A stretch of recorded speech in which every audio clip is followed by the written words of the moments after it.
네, 오늘 시장 정말 궁금투성이인데요. 궁금투성일 때는 이분과 함께 해보시죠. IBK투자증권 분당 WM센터 함정남 차장 모시겠습니다. 차장님 어서 오십시오. 안녕하세요. 오장 들어서 시장 분위기가 막 변화가 일고 있습니다. 동시효과 구간에서는 현재 코스피가 다시 또 하방 변동을 나타내고 있는데 종가까지 끝까지 잘 보셔야겠습니다. 일단 주말 사이 그리고 오늘 오전장까지 이 상호관세 얘기로 정말 시장도 어찌해야 하나 싶었습니다. 다만 관세 이슈는 앞으로 늘 이러지 않을까? 늘 이럴 거야가 된다라는 게 사실상 상수가 된다면 글쎄요. 우려감보다는 오히려 기대 영역에서 더 찾을 수 있는 게 아닐까 싶기도 한데 차장님 관점은요? 글쎄요. 기대라고 말씀드리기는 조금 아직은 네네. 좀 이르지 않나라는 생각이 듭니다. 일단은 멕시코, 캐나다 관세가 한 달 연기되면서 조금 안도를 내렸다가 그냥 주말만 되면 뭐 하나씩 터지는 거예요. 뭐 주말에 발 뻗고 잘 수가 없어요.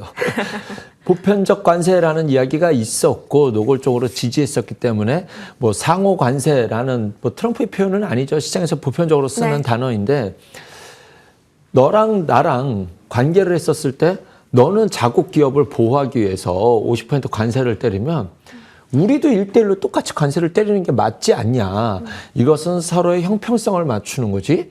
너네가 피해본다라고 생각하지 마라는. 근데 이것을 좀 평등한 국가가 하면은 이거 한번 해보자는 건가 이럴 수 있는데 미국이 얘기하면 느낌이 다르죠. 그래서 뭐 아무도 피해보지 않는 아주 형평성에 맞는 관세 정책이 될 것이다라고 표현했었던 트럼프의 말에는 조금 다소 무리가 있다라는 것은 전제로 봐야 될 것 같습니다.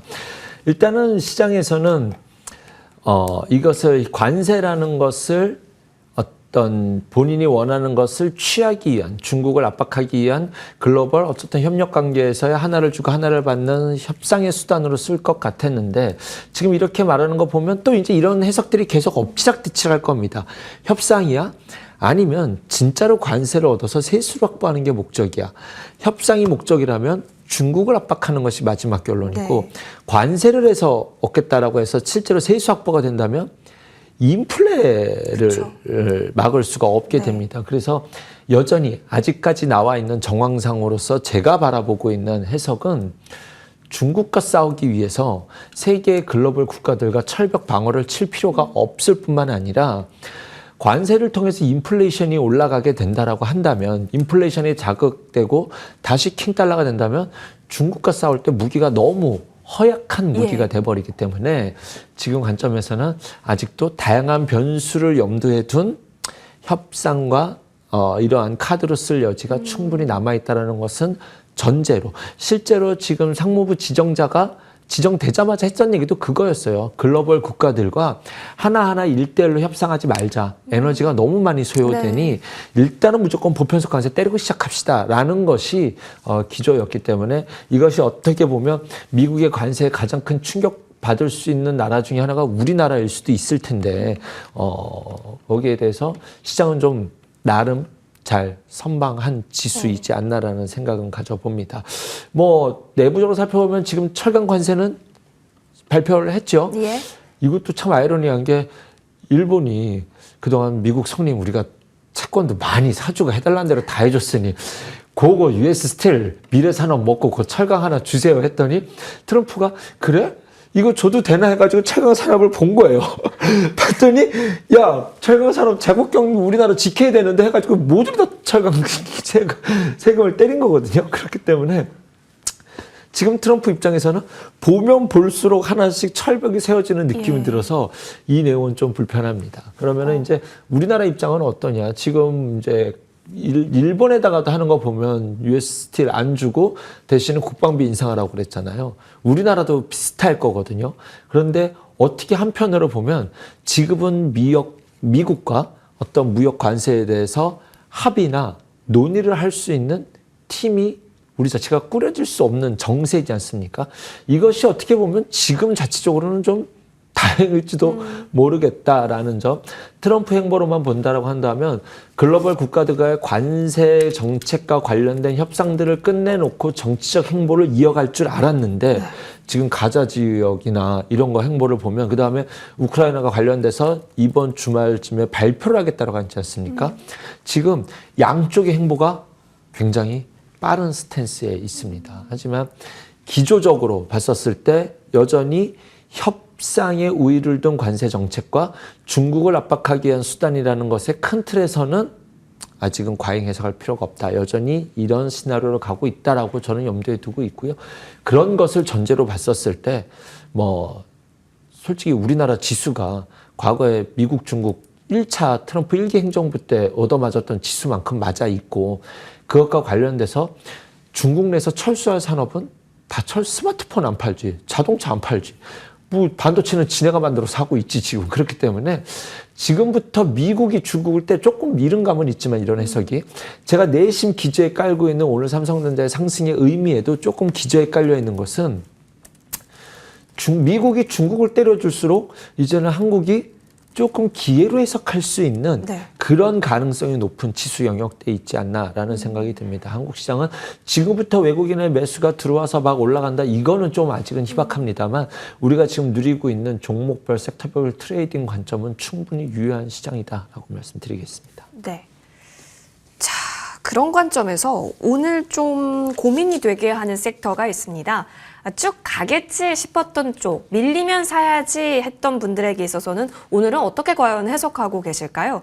자, 로봇 AI 쪽인데요. 일단 레인보우 로보틱스 현재 8.16% 내리면서 마무리가 됐는데요. 여전히 5일선은 지켜가면서 추세는 또 살아있는 구간이긴 합니다.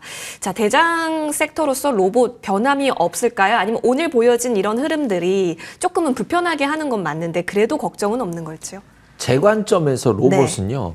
레인보우 하나였습니다. 지금까지는. 그 외 후발주자들이 간 종목도 좀 일부 있죠. 그렇긴 하지만 지난주 금요일 방송이었죠. 레인보우 로보틱스가 무너질 때 다른 종목들이 움직이냐 같이 빠지냐가 핵심일 관건일 것이다. 하지만 저는 지금 조정시 매수의 관점으로 봐야 된다. 레인보우 제외. 나머지 종목들로서는 오늘의 종목군의 섹터가 확 스펙트럼이 넓어지는 날이었기 때문에 뭐 지금 오전에 강세를 막판에는 좀 일부 반납하기는 했습니다만 지금은 인공지능과 소프트웨어 이런 것들을 활용해서 실질적으로 산업에 무엇으로 쓸 수 있는지 이러한 것들의 활용책들 그다음에 그동안은 노트북과 PC, 스마트폰이 다 했지만 우리가 앞으로 뭐 어떤 시대가 앞서가는 것과 초고성능 시대에 대해서 표방되는 것이 노트북과 스마트폰이었잖아요. 하지만 이제는 바뀌고 있는 과정이거든요. 인공지능 소프트웨어와 뭐 챗GPT도 그렇고 그다음에 로봇과 이런 것들이 이제 산업에 실질적으로 우리와 피부에 와닿아가는 초입 상태이기 때문에 저는 오늘이 레인보우가 떨어질 때 다른 종목들이 어떻게 되느냐 핵심이었는데 저는 오늘은 오히려 로봇 섹터에는 유의미한 날이라고 생각이 듭니다. 그래서 레인보우가 빠질 때 다른 종목의 스펙트럼이 넓어진다라는데 좀 관심을 갖고 지켜보시라라고 말씀을 드리고 싶습니다. 유일 로보틱스, 휴림 로봇 오늘 강했습니다. 뭐 클로버도 눈여겨보고 있는 종목인데 뭐 이것과 관련돼서 다음 섹터 뭐 종목들 중에서 지금 화면에 뭐 해성도 나갔지만 뭐 삼익 THK라는 종목도 있거든요. 후발주자로서 자기를 뭐 이 종목을 강력하게 추천드린다는 얘기보다는 후발주자로서 나의 타이밍을 기다리고 있는 종목이지 않나라는 생각이 듭니다. 삼성전자와 함께해서 뭐 육축 다관절 로봇 이제 뭐 다 관절 로봇들이 이제 여러 가지 쓰이게 될 텐데 이것이 관절 로봇이 우리가 뭐 아이스크림 퍼주는 거 이런 것을 넘어서서 이제는 확산되고 있는 것이 스마트 팩토리로 확산되게 되거든요. 이제는 공장에서 사람이 할 일을 로봇이 대체해줄 영역은 앞으로 무궁무진하다라는 관점에서 볼 때 스마트 팩토리 관련된 주들도 오늘 S온코어가 상한가를 갔죠. 대표적인 스마트 팩토리 관련주일 텐데 이제는 여기서 그 스마트 팩토리로 시야를 넓힐 수 있다. 아진엑스텍, 티라유텍, 스맥 뭐 이런 종목들도 눈에 들어오는데 이제부터는 로봇, 스마트 팩토리 시야를 넓히십시오. 레인보우 부러졌다고 겁을 먹으실 상황이 아니라고 저는 판단해 봅니다. 시야를 넓혀서 본다면 충분히 기회 있는 종목들 많네요. 계속해서 관심 있게 보겠습니다. 자, 그러면 이제 이쪽 한번 가볼게요. 소프트웨어입니다. 반도체주가 오늘 엄청나요. 특히 하드웨어 단 위주로 오늘 다시 좀 기회가 있나 싶은데 이 속에서도 희비가 좀 엇갈립니다. 딥시크도 있고 관세 문제도 있는데 오늘 이렇게 오후장 들어서 수급이 또 들어온 것도 있고 좀 셈법이 복잡해진 것 같아요, 차장님. 사실은 이런 걱정이 있었어요. 그 딥시크가 출연하면서 반도체주들과 인공지능주들이 네. 시속 게임을 하게 될 수 있잖아요. 싸게 할 수 있다라고 하면 소프트웨어가 좋은 것이고 네네. 그러면 반도체를 안 사도 되니까 반도체주들은 못 가게 되는 시속 게임을 염두에 뒀는데 이런 상황이 아닌 것 같습니다. 다행스럽게도 인공지능을 활용한 소프트웨어 종목들은 지금 이미 시작됐죠. 이 종목 섹터군들이 확산되어 가고 있습니다. 이제는 바이오 쪽에서도 이제 의료기기와 연결되면서 종목이 막 늘어나고 있습니다. 여전히 조정을 주고 있는 종목들이 있다면 조정 시 매수 의견을 드릴 수 있을 텐데 그러면 이제 화대에서 소프트웨어 무게 중심이 이동되고 있다는 건 알겠어. 반도체는 어떻게 해야 된다라고 한다고 물어보신다면 삼성전자는 저는 조금 억울하고 안타깝긴 하지만 가성비 칩으로서의 꼭 엔비디아를 써야 돼? 라는 의구심이 시장에 화두가 던져진 건 맞잖아요. 네네. 그래서 거기에다가 퀄텀가에서 납품만을 천수납으로 꿀꺽꿀꺽 하면서 기다리고 있었던 삼성전자 입장에서는 억울하고 안타깝긴 하지만 기회가 좀 열렸다라는 부분에서는 인정을 해야 될 것 같습니다. 그리고 또 하나는 하드웨어에서 소프트웨어로 넘어갈 때 결정적으로 가장 많이 본 것이 뭐냐면 빅테크 기업들, 애플, 마이크로소프트, 뭐 아마존 이런 기업들이 앞으로 향후에 투자를 줄이면 이건 진짜로 하드웨어에서는 부러지는 이슈일 텐데 한편으로 보면은 더욱더 첨예하게 싸워야 되는 이슈임에도 틀림이 없는 것 같아요. 인공지능과 관련돼서. 그들이 투자 1억 달러, 1억도 안 줄였거든요. 조금도 줄이지 않았기 때문에 그쪽 시장이 커져 나가는데 초점을 맞출 수 있겠다라는 환경 속에서 양쪽의 이야기를 들어보니 지금 삼성전자는 나쁘지 않은데 이쪽 파이가 커져 나가고 있는데 삼성전자는 가성비 칩으로서의 의미도 있어 라는 것들이 복합적으로 볼 때 그렇다라고 한다면 한국의 반도체 기업들이 이제 SK 밸류체인, SK 하이닉스 밸류체인에서는 조금 이제 쉼에 그게 끝났다라고 생각하지는 않습니다만 조금 무거울 수 있겠습니다만 그 외에 좀 반도체들은 다 좀 오른 걸 다 반납한 자리까지 와 있지 않습니까? 이 안에서는 충분히 좀 기회를 찾아가 볼 수 있다라는 점. 그 안에서는 사실 예전에는 저는 파운드리의 성장성에 기대를 갖고 디자인 하우스에 초점을 둔 종목들 세 종목을 계속 말씀드렸습니다만 이제는 조금 말이 바뀌었죠. 에이직이라고 해가지고 주문형 반도체 하는 세 종목은 여전히 좀 기회를 찾을 수 있는 문신의 폭이 넓어졌다라고 생각이 들고요. 이제 로봇 이런 것들이 등장하지 않습니까? 이런 것들이 우리가 좀 실생활에 피부에 닿을 수 있는 것은 결국 온디바이스일 것 같아요. 스마트폰이 어디까지 해줄 수 있는데 라는 것들을 관점을 맞춰본다고 한다면 온디바이스 AI 관련된 종목들은 좀 반도체 내에서도 조금 앞단에 둘 수도 있겠다라고 좀 판단해 봅니다. 진짜로 온디바이스 AI 쪽이 오늘 또 상승 탄력도가 어마어마했거든요. 이런 데서 시그널을 또 찾아볼 수 있는 게 아닐까 싶습니다.